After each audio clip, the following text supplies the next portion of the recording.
අයියාලුවනේ ඔයාලා සුබ දවසක් කියලා පිළිගන්නවා SL Tech World YouTube channel එකට. අද මම ඔයාලට මේ වීඩියෝ එකෙන් අරන් ඇවිල්ලා තියෙන්නේ ඔයාගේ ෆෝන් එකට mobile data වලට සිග්නල් එනවා ගොඩක් ස්ලෝ නම් ඒ වගේම ඔයාලට වැඩක් කරගන්න තරමට සිග්නල් නැත්නම් ඔයාලට හදාගන්න පුළුවන් setting තුනක් ගැන කියන්නයි. එහෙනම් වැඩි කතා කර ඉන්න ඕනේ නැහැ. අපි යමු එහෙනම් වීඩියෝ එකට. මේ වැඩේ කරන්න ඉස්සෙල්ලාම ඔයාගේ ෆෝන් එකේ setting app එක open කරගෙන ඉන්න ඕනේ. එහෙනම් අපි මගේ ෆෝන් එකේ setting app එක open කරගෙන ඉමු. මම මේ විදිහට මගේ setting app එක open කරගන්නවා. ඊට පස්සේ ඔයාලා setting app එක open කරගෙන mobile network කියන එකට යන්න ඕනේ.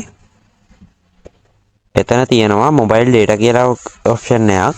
මේක ෆෝන් එකෙන් ෆෝන් එකට තියෙන විදිහ වෙනස් යාළුවනේ. ඉතින් ඔයාලා ඔයාගේ ෆෝන් එකෙන් බලලා මේක open කරගන්න. මේකේ අරටම යනකොට තියෙනවා යාළුවනේ access point names කියලා එකක්.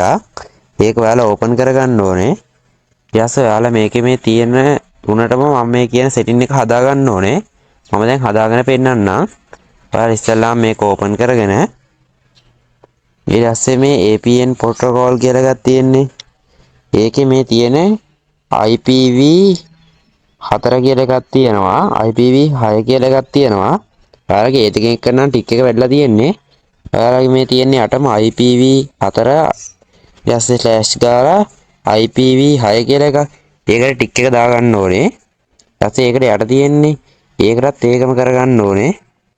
ඊටසේ ඊට පස්සේ යට තියෙන මේකේ දාලා තියෙන එකේ මේ LTE කියන එක ටික් එක දාලා උඩ තියෙන එකේ ටික් එක අයින් කරගන්න. ඊටසේ මේක ඕකේ දීලා මෙතන 33 ටච් කරලා ඔයාලා මේක සේව් කරගන්න ඕනේ මේ විදිහට. මේ තුනටම මේක කරගන්න ඕනේ.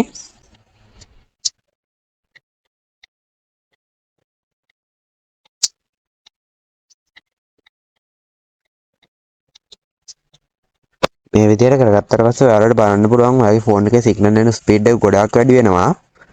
ඔයාලට මේක Samsung ෆෝන් එක වගේ නම් ගොඩාක්ම විදිහට බලන්න පුළුවන්. සාමාන්‍ය සමහර ෆෝන් තියෙනවා මේක සාර්ථක වෙන්නේ නැති. මට ගොඩාක්ම 90%ක්ම ෆෝන් වලට මේක හරියන වැඩක්. ඔයාලා try කරලා බලලා වැඩේ හරියනවා නම් කමෙන්ට් එකක් දාන්න. එහෙනම් බයි යාළුවනේ තවත් වීඩියෝ එකකින් ඉක්මනටම හමු වෙමු.